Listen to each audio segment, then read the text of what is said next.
Lisa Jordan. So glad that you've joined us this morning for Acts Across the Tri-State, where we feature current and ongoing benefits as far as nonprofits in our area. We're so glad to have on the program today our guest, Dwayne Mills of Appalachian Reach Out. Good morning, Dwayne. Good morning. How are you, Lisa? Good. Thank you. Thank you so much for joining us on Across the Tri-State. We want to know more about what's going on at Appalachian Reach Out. Tell us who you are and your activity in the program. Sure. My name is Dwayne Mills, and I'm the executive director at Appalachia Reach Out. Have been the executive director for 5.5 years. So as we walk through this time together, if I say ARO, I'm referring to Appalachia Reach Out. But ARO has been in Eastern Kentucky since 1972. It was founded. A lady by the name of Miss Jo Boomsma came down from the western part of Michigan and established the ministry. And I moved back to the Eastern Kentucky area about 12 years ago with our family. Our family felt called to come back home for me anyways. My wife's originally from Circleville, Ohio, and we met at Mount Vernon Nazarene University. But my wife and I were working at a Christian university just south of Chicago, and God radically called us back here to work with folks in Eastern Kentucky and really beyond. Now that we see it, looking back 12 years from where God has placed us here. And the door to ARO opened up to begin to serve there about 5.5 years ago. And Appalachia Reach Out's mission is simply to be Christ's love in action, being the hands of the feet, the heart and the mission of Jesus in all that we do. And over the last 5.5 years, we have grown some. We have a location in Nicholas County, West Virginia, one in Perry County, Kentucky, and then also just opened up a new site in Scioto County, Ohio, just opened up June 1.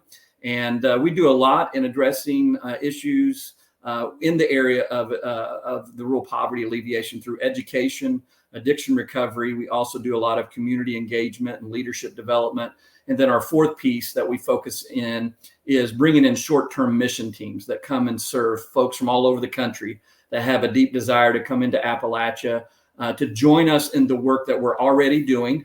We don't want folks to come in and feel sorry for us. We have enough pity in some ways. And so our goal is for teams to come in and join us in the work that's already happening in the areas in which we're serving, to be the hands and feet of Jesus. And our ultimate goal is to point people to Jesus in all that we do.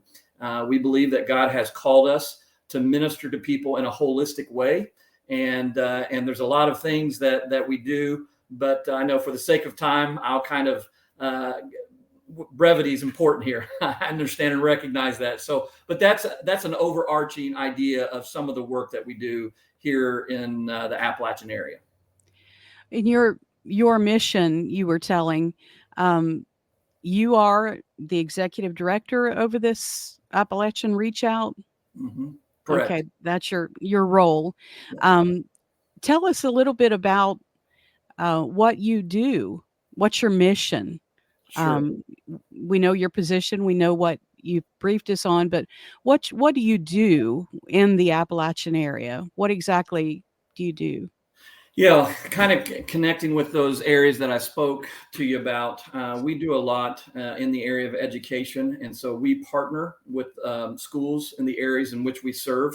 Of course, we believe longevity is very, very important for those that come in and serve through the ministry of ARO. And since ARO is its primary location is in Martin County, Kentucky, so about an hour south of Ashland, the tri-state area.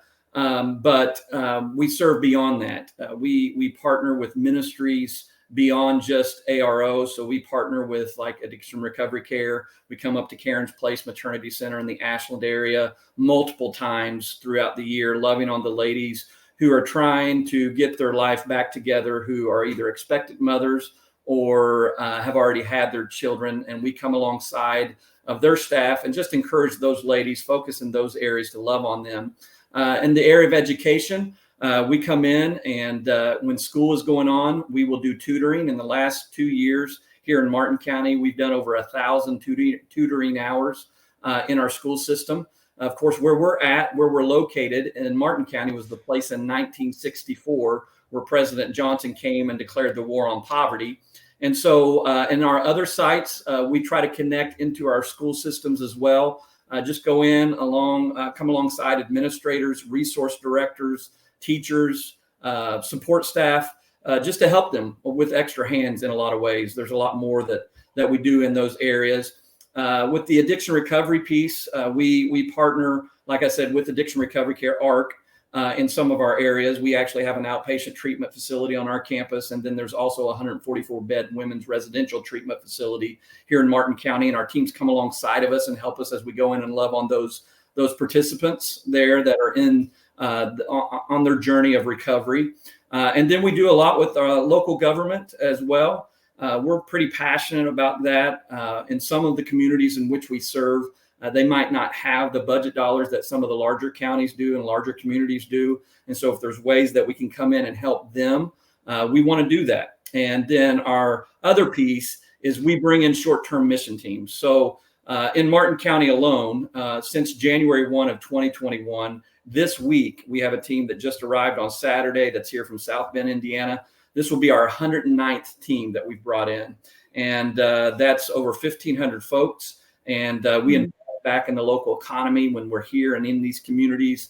We're pretty passionate about that as well. And so that's kind of a little bit more of the nuts and bolts.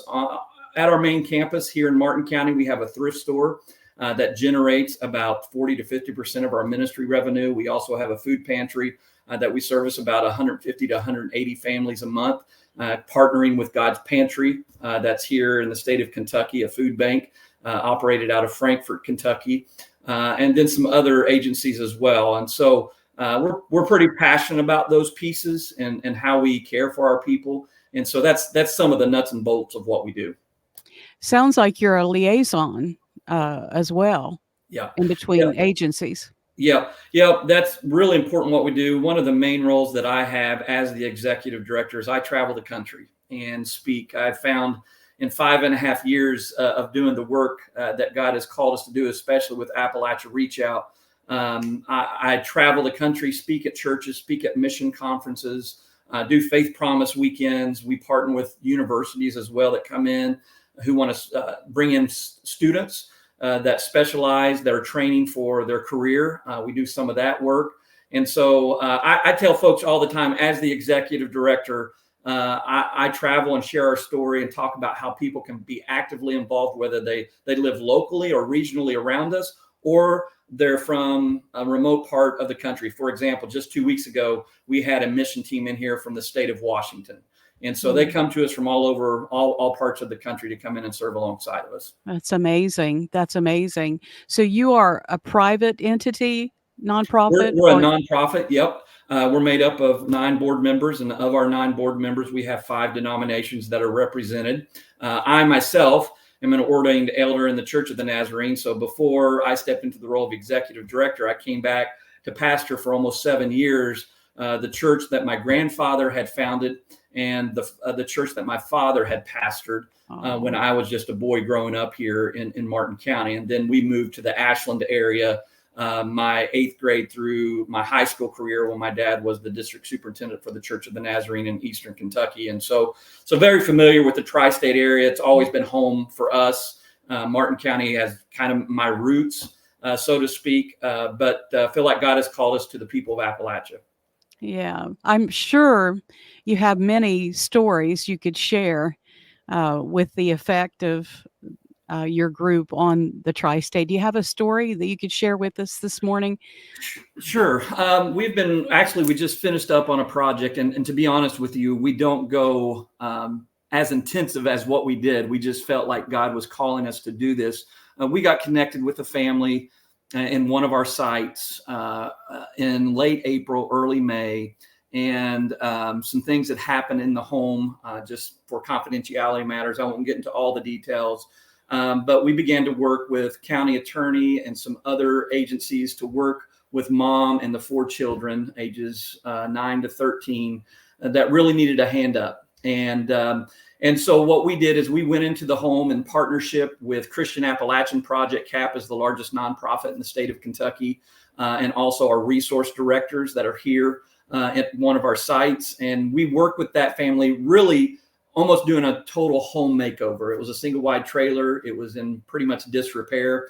And over the last 2 months, we have probably had a total, I would say, of 60 to 70 people living in that place. We took some resources and put that family up for about 7 weeks so we could work on that home.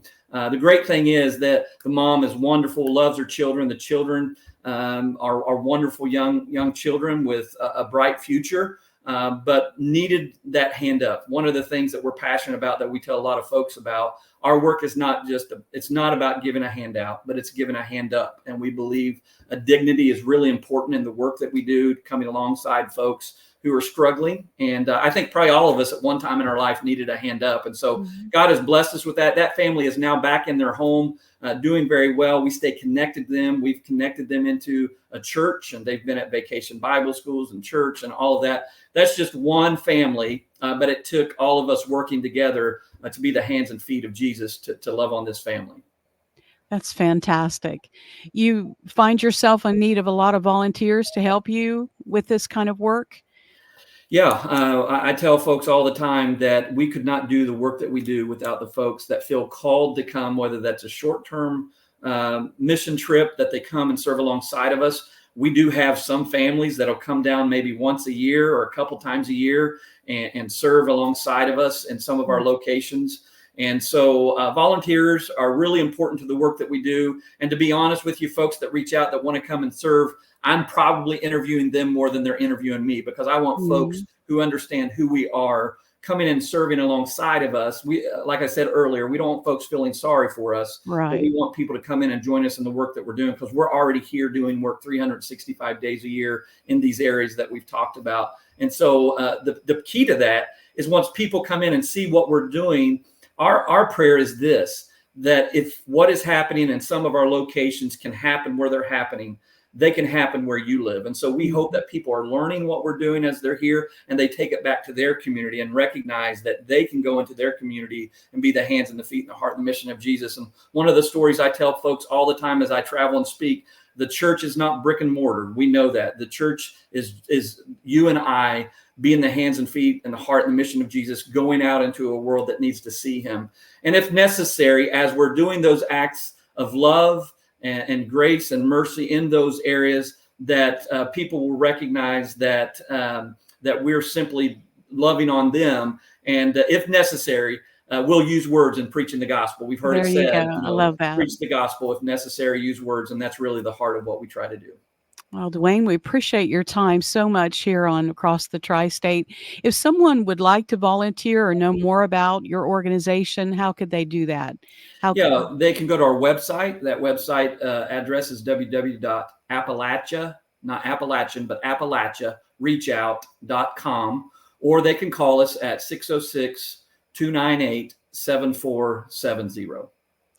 Any final thoughts or final words before No. we say goodbye today? It's been a joy to have you on the program. Yeah, just grateful for the opportunity to share, and we give all the glory to the Lord. People have been won to the Lord and reconnected back into church and faith community, and so just so thankful for that, and know that God is moving in the mountains, and we're excited to be a part of it. Well, thank you for sharing with us today, and do me a favor, keep in touch. Will do. Keep in touch with The Rock. Thank you, Dwayne. Thank you. And God be with you till we meet again. God bless you. Thanks.